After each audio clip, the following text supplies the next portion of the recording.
እንግዲህ በመሀሊት በኩል ዝናን አጠመዱት።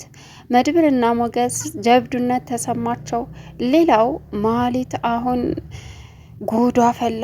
ዝና ዘወር ብሎ ፈጠጥ ብሎም እየሳቀ አያት።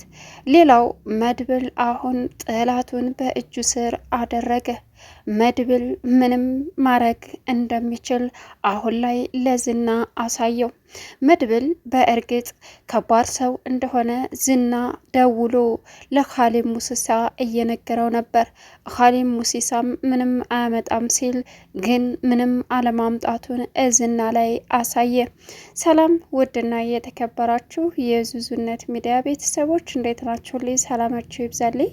ለዚህ ቻናል አዲስ ሲሆናችሁ ሰብስክራይብ እያደረጋችሁ ቪዲዮውን እስከ መጨረሻው ተከታተሉ። ዛሬ እንግዲህ ምሳሌ ቀጣይ ፓርት ይዘን መጥተናል ማለት ነው። እንግዲህ መድብል ዝናን በእጁ ስር አስገብቶታል። ምሳሌ አባቷ በመጥፋቱ ግራ ብትጋባም ግን ደግሞ ምንም ማድረግ አትችልም። አሁን መድብል ዝናን ወደ ቤቱ ይዞት ሄዷል። ዝና በሰከረበትና ራሱን በሳተበት ሰዓት ሞገስና መድብል እጅ ከፍንጅ አደረጉት። ማህሌት ለገንዘብ ስትል ምንም ማድረግ ትችላለች፣ መጀመሪያ ቤቱን ካወረሳችሁኝ ችግር የለውም በማለትም ታነጋግራ ነበር።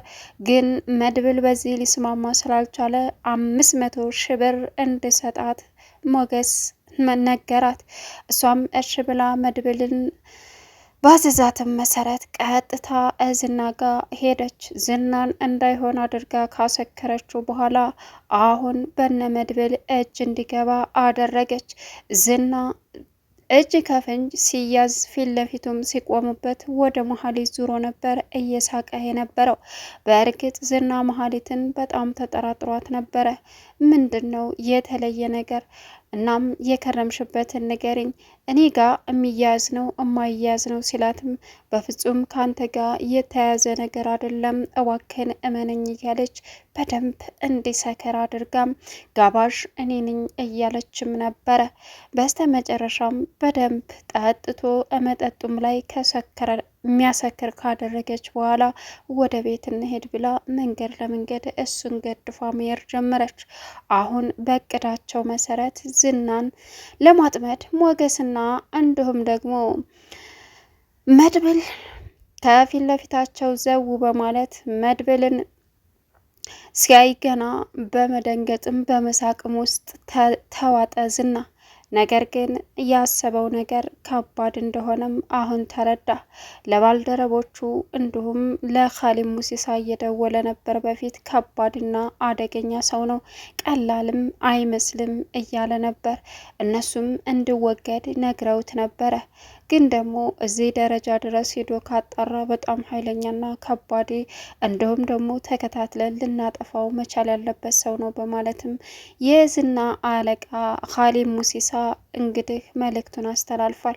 ግን ዝና እዛም ሳይደርስ አሁን በመድብል ቁጥጥር ስር ዋለ። አሁን ሞገስ ራሱ እጅግ በጣም ደስ ብሎታል። ከፊት ለፊቱ ሲያየውም ደሙ ፈላ። እናም ካሌብ ሙሲሳ አሁን ላይ ዝናንም ያጣ ይመስላል። ማህሌት እንግዲህ 500,000 ብር በእጇ እንዳስገቡላት ጠይቃቸው መጀመሪያ ላይ ቃብዴ 100,000 ብር ተቀብላ ዝናን አሳልፋ ሰጥተዋለች። በዚህ መሀል አሁን ላይ በኢፍራታ ፍቅር የተጠመደው መድብል ግን ደግሞ ጀግና ኢፍራታ አሁን ላይ እድለኝነት እየተሰማት ይገኛል። እናም ለሞገስ ልጅቷ በጣም ደስ የሚል ነገር አላት በማለትም ነገረው። ማነች? ቅድስት ነች አለው አለ። ቀጠለና የእውነቴን ነው ምልክ እኔ ፍቅር ምን እንደሆነ ከሴቶች ጋር ብዙ ጊዜ አሳልፌ አላቅም። ስለዚህ አሁን ግን ፍቅር ነው የምትለው? ፍቅር ያዘህ? ፍቅር አልከው? ኧረ ፍቅር እንኳ አልያዘኝም እና ልጅቷን ግን ደግሞ የሆነ ደስ የሚልና ጥሩ ልጅ ናት አለው። ማነች እቺ አንተን ያሸነፈችው ሲልም ሞገስ ጠየቀው። እኔ ግን ደግሞ ደስ ነገር የሚል ነገር ቢኖራትም ምን ዋጋ አለው? እኔ እድሜ በእስር ቤት አልቋል አለ። እንዴ ገና እኮ ነው በዛ ላይ ቆንጆ፣ ጀግና፣ ሁሉ ነገር የተሟላ ምን ያንስሃል አለ ሞገስ። አይ ሞጌ፣ እኔ እኮ ለወንድ ልጅ ቁንጅና ምንም አይደለም። ምን ያደርግለታል? ለወንድ ልጅ ጊዜው ነው። ጊዜን አሳልፌዋለሁ ሲልም አሁንም ገና ነህ። ስለዚህ አንተ አምነህበት እውነት ወደ ፍቅር ከገባህ የምሬን ነው ምልህ ዝና መድብል። ስለዚህ ስራችንን ሆን ብለን እየሰራን ትዳርን መያዝ ትችላለህ አለው። ግን ልጅቷ ማናት ሲልም ደገመለት።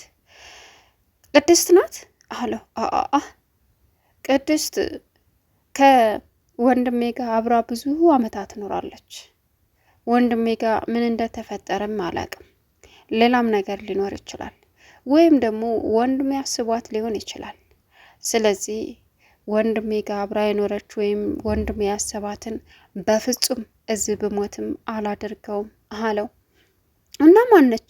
ኤፍራታ እንዳኮን አለ ሞገስ። ኦ ጥርጣሬህ ትክክል ነው፣ የጠረጠርከው ነው አለ። እንዴት?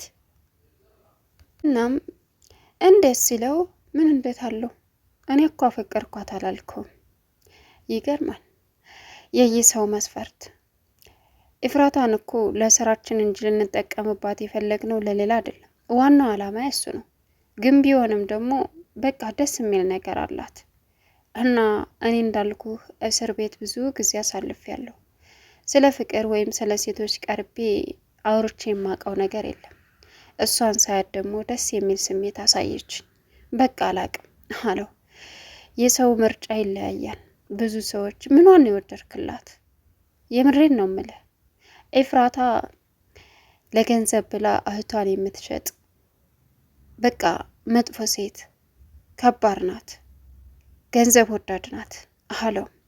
በእርግጥ ለገንዘብ ብላ እህቷን አሳልፋ መሸጧ ይሄ በጣም አጸያፊ ነገር ነው። እሱንም ቢሆን በሂደት ልታስተካክለው ትችል ይሆናል አለው። ይገርማል። እሺ ለማንኛውም ደስ ካለ ቀጥልበት ወንድሜ።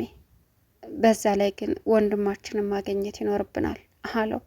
እኔ የምፈልገው እሱን ነው በማለትም ቀጠለ። ማህሌት እንግዲህ መድብል ሲለቃት ዘው ብላ ኤፍራታ ጋር ሄደች። መድብል ወደዛ ወደዚህ ብዬ ቀልዳለሁ ካልሽ የመጨረሻ ሲኦል ነው ማረግብሽ። ከመድብል ከዝና የባስኩኝ አረመኔ መጥፎ ሰው ነኝ በማለትም ማስጠነቀቃት። እሷም አልልም አሁን ልቀቀኝ አለችው። ሲለቃት መቆም አቃታት። እንደዚህ ማድረግ እየተቻለ ብዙ ጊዜሽን እዚሁ በላሽ አላት። ከዛ በፊት ግን ዝና ይገለኛል፣ ምንም ነገር ከኔ ምንም አታገኙም፣ ቤቱን በስሜ ካላዞራችሁ ብላ ነበረ። እሱም ጭራሽ ወንድሜ ስንት ሆኖ የለፋበትን ቤት ትፈልጊያለሽ? እገልሻለሁ እንጂ ቤት የሚባል አታገኝም አላት። ከዛም ጥሏት ወጣ። ሞገስ ቆይኔ ላናግራት በማለትም አናገረው። ሲያናግራትም 500 ሺህ ብር በስሜ ቤቱን ካላደረጋችሁ ስትል በፍጹም አይሆን ነው፣ እንግዳው እድሜ ልክሽን እዚሁ ትበሰብሻታለሽ። ማህሌት እምትረጂ ከሆነ በሌላ ነገር እርጅና አላት። በምን? በብር። እሺ 500 ሺህ ብር ትከፍላላችሁ አለችው። ከዛ ያምሻል እንዴ? ንብረቴን አሳግደሽብኛል፣ ምንም ማድረግ አልችልም፣ ከየት አምጥቼ እሰጥሻለሁ አላት። እንግዳውስ ዘወር በል ስትል እሺ በቃ ተባበሪን፣ እንግዳው ይሄን ካመጣ እሺ ቅድሚያ ብሩን ከሰጣችሁኝ። ያምሻል? ምንም ስራ ሳይሰራ እንዴት ነው ቅድሚያ ብር የሚሰጥሽ ማህሌት ሲላትም ቃብዴ እሱ እሺ 100 ሺህ ብር ከሰጣችሁኝ አደርገዋለሁ አለች። እነሱም እሺ ብለው ተስማሙ። ከዛም በተናገረችውና በቃሏ መሰረት አሁን ከዛ ቤት ወጥታ ልትሄድ ስትል ቦርሳዬንና ስልኬን ስጡኝ አለች።